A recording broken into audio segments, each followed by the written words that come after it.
இந்த செய்தியை உங்களுக்காக வழங்குவது யூரோ குரூப் மலேசியா.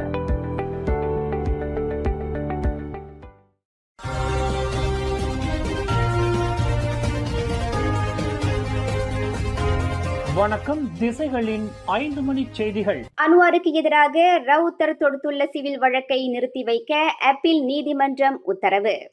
பாலியல் வன்கொடுமை தொடர்பில் பிரதமர் டத்தோஸ்ரீ அன்வார் இப்ராஹிமிற்கு எதிராக அவரின் முன்னாள் ஆய்வியல் உதவியாளர் யூசுப் ரவுத்தர் தொடுத்துள்ள சிவில் வழக்கை தற்காலிகமாக நிறுத்தி வைக்க புத்ராஜயா அப்பீல் நீதிமன்றம் இன்று இடைக்கால தடை உத்தரவை பிறப்பித்துள்ளது. இதன் மூலம் வரும் ஜூன் 16ஆம் தேதி கோலாலம்பூர் உயர் நீதிமன்றத்தில் நடைபெறவிருந்த ரவுத்தரின் சிவில் வழக்கு ஒத்திவைக்கப்படுகிறது. கடந்த 2018ஆம் ஆண்டில் அன்வாரினால் தாம் பாலியல் தாக்குதலுக்கு ஆளானதாக ரவுத்தர் தொடுத்துள்ள சிவில் வழக்கை உயர் நீதிமன்றம் ஏன் ஒத்திவைக்க வேண்டும் என்று அன்வாரின் வழக்கறிஞர்கள் செய்து கொண்ட விண்ணப்பத்திற்கு 3 கொண்ட நீதிபதிகள் குழுவினர் அனுமதி அளித்தனர்.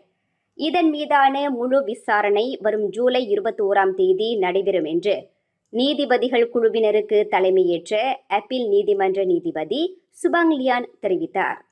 உயர் நீதிமன்றத்தின் விசாரணையை ஒத்திவைப்பதற்கு 1964ஆம் ஆண்டு நீதிமன்ற சட்டத்தின் 44வது விதியை பயன்படுத்துவதற்கு தங்களுக்கு முழு அதிகாரம் இருப்பதாக நீதிபதி சுபாங்லியான் குறிப்பிட்டார். இதுபோன்ற சிவில் வழக்குகள் பிரதமர் பொறுப்பில் இருக்கும் பொதுச்சேவை துறையைச் சேர்ந்தவர்களை அவர்களின் பணிக்கு இடையூறாக இருக்கும் என்பதை நீதிமன்றம் ஆமோதிப்பதாக அவர் தெரிவித்தார். எனினும் இதற்கு எதிர்ப்பு தெரிவித்த ரவுத்தரின் வழக்கறிஞர் ரஃபிக் ரஷீத் அலியின் வாதத்தை நீதிமன்றம் நிராகரித்தது. நாட்டின் பிரதமராக இருக்கக்கூடிய ஒருவருக்கு எதிராக சிவில் வழக்கு தொடுக்கும் பட்சத்தில் அவருக்கு இருக்கக்கூடிய சட்ட பாதுகாப்பு தொடர்பில் அரசியலமைப்பு சட்டத்தை ஒட்டிய 8 கேள்விகளுக்கு கூட்டரசு நீதிமன்றத்தில் விடை காணும் வரையில் ரவுத்தர் தொடுத்துள்ள சிவில் வழக்கு ஒத்திவைக்கப்பட வேண்டும் என்று அன்வார் செய்து கொண்ட விண்ணப்பத்தை கடந்த ஜூன் 4ஆம் தேதி கோலாலம்பூர் உயர் நீதிமன்ற நீதிபதி ரோஸ்மாவார் ரோசாயின் நிராகரித்தார். இந்த சிவில் வழக்கை ஒத்திவைப்பதற்கு காரணமே இல்லை என்று கூறிய அவர் வழக்கு செலவு தொகையாக ரவுத்தருக்கு 20,000 ரிங்கிட்டை வழங்கும்படி அன்வாருக்கு உத்தரவிட்டார். இத்தீர்ப்பை எதிர்த்து அன்வார் செய்து கொண்ட விண்ணப்பத்திற்கு அப்பீல் நீதிமன்றம் இன்று அனுமதி அளித்துள்ளது. தனக்கு எதிரான சிவில் வழக்கிலிருந்து விடுபடுவதற்கு பிரதமர் டத்தோஸ்ரீ அன்வார் இப்ராஹிம் சட்ட பாதுகாப்பை கோருவதாக முன்னாள் பிரதமர் துன் மகாதிர் முகமது குற்றம் சாட்டியுள்ளார்.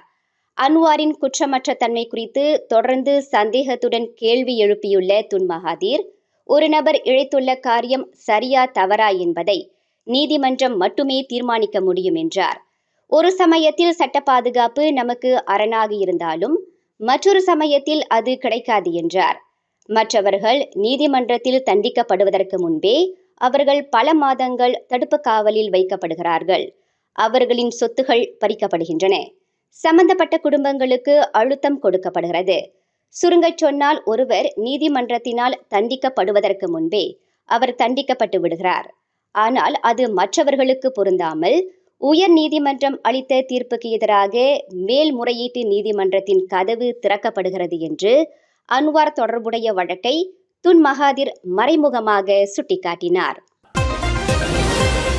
உல்லாச கப்பல்களின் பிரதான மையமாக மலேசியாவை உருவாக்குவதற்கான இலக்கு வகுக்கப்பட்டுள்ளதாக போக்குவரத்து அமைச்சர் ஆந்தனி லாக் தெரிவித்தார்.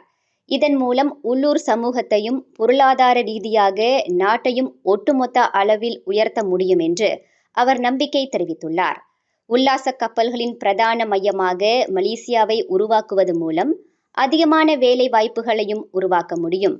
அனைத்துலக அளவில் கைவினைப் பொருட்களின் விற்பனை, உள்ளூர் உணவு வகைகளை பிரபலப்படுத்த முடியும் என்று ஆந்தனி லாக் குறிப்பிட்டார். இன்று 2025ஆம் ஆண்டுக்கான குரூஸ் வேர்ல்ட் மலேசியா உல்லாச கப்பலின் சேவையை அதிகாரப்பூர்வமாக தொடக்கி வைத்து உரையாற்றுகையில் ஆந்தனி லாக் மேற்கண்டவாறு கூறினார்.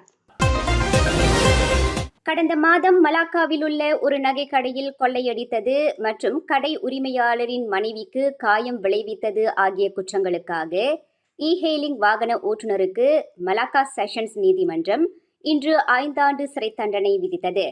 அத்துடன் ஒரு பிரம்படி தண்டனையை விதிக்குமாறு நீதிமன்றம் உத்தரவிட்டது.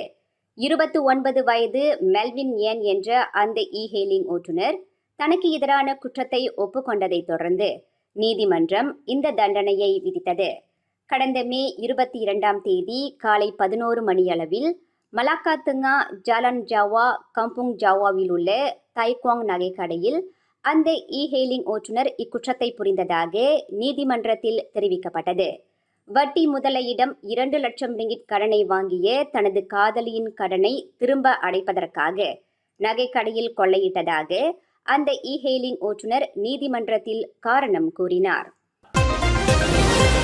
கார் ஒன்று வேக கட்டுப்பாட்டை இழந்து பழுதடைந்த ட்ரெய்லர் லாரியின் பின்புறம் மோதியதில் 2 பெண்கள் உயிரிழந்தனர். மேலும் 4 கடும் காயங்களுக்கு ஆளாகினர்.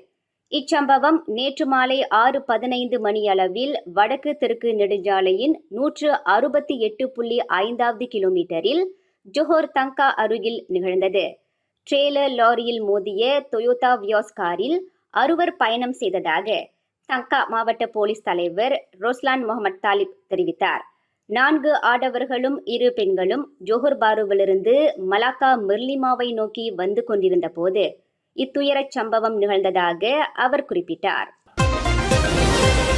உயர்கல்வி, கலாச்சாரம், உலகளாவிய பாதுகாப்பு ஆகிய துறைகளில் அணுக்கமாக ஒத்துழைப்பு கொள்வது குறித்து மலேசியாவும் போலந்தும் உறுதி பூண்டுள்ளன.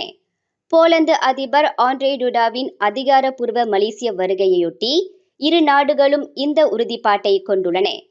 புத்ராஜயாவில் பிரதமர் டத்தோஸ்ரீ அன்வார் இப்ராஹிமுடன் போலந்து அதிபர் சந்திப்பு நடத்திய பின்னர் இரு நாடுகளும் கூட்டாக வெளியிட்ட அறிக்கையில் குறிப்பிட்ட துறைகளில் அணுக்கமான ஒத்துழைப்பு கொள்வது குறித்து அவை உறுதி பூண்டுள்ளன. மேலும் செய்திகளை தெரிந்து கொள்ள கீழே இருக்கும் பெல் பட்டனை அழுத்துங்கள். உங்கள் மகிழ்ச்சியை வெளிப்படுத்த லைக் மற்றும் ஷேர் செய்யுங்கள். தொடர்ந்து திசைகளோடு இணைந்திருக்க சப்ஸ்கிரைப் செய்யுங்கள்.